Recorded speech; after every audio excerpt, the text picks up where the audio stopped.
પોરબંદરમાં doctor VR. ગુઠાણીયા મહિલા college ખાતે મતદાર જાગૃતિ કાર્યક્રમ યોજાયો હતો. આ મતદાર જાગૃતિ કાર્યક્રમમાં કોલેજની 250થી વધુ વિદ્યાર્થીનીઓએ સહભાગી થઈ હતી. સ્થાનિક સ્વરાજ્ય એકમોની સામાન્ય, મધ્યમ સ્તર અને પેટા ચૂંટણીઓ આવી રહી છે, ત્યારે પોરબંદર જિલ્લામાં મતદાર જાગૃતિ વધારવા વિવિધ કાર્યક્રમો હાથ ધરવામાં આવી રહ્યા છે.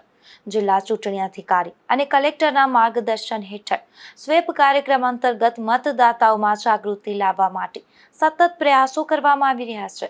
આ અનુસંધાને જિલ્લા શિક્ષણ અધિકારી તથા સ્વીપ નોડલ અધિકારી વી.કે. પરમારની ટીમ દ્વારા ડોક્ટર વી.આર. ગુઠાણીયા મહિલા કોલેજ ખાતે મતદાર જાગૃતિ કાર્યક્રમનું આયોજન કરવામાં આવ્યું હતું.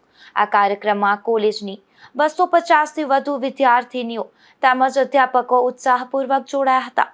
આ કાર્યક્રમની શરૂઆતમાં કોલેજના આચાર્યએ મતદાનના મહત્વ પર પ્રકાશ પાડી દરેક નાગરિકે પોતાના મતાધિકારનો ઉપયોગ કરવો જોઈએ તેવી અપીલ કરી હતી.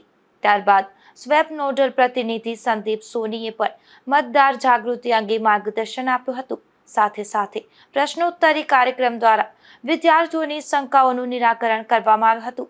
આ કાર્યક્રમ દરમિયાન પ્રથમ વખત મતદાન કરનાર વિદ્યાર્થીઓને ખાસ માર્ગદર્શન આપવામાં આવ્યું હતું.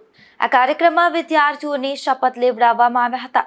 આ કાર્યક્રમમાં કોલેજની તેજસ્વી વિદ્યાર્થીનીઓને મૈત્રી સોલંકી અને ગ્રીષ્મા વારાએ પણ મતદાન જાગૃતિ અંગે પ્રેરણાદાયક ભાષણો આપી વિદ્યાર્થીઓમાં ઉત્સાહ વધાર્યો હતો. નિપુલ પોપટ સાથે અશોક થાનકી, ગુજરાત ન્યૂઝ, પોરબંદર.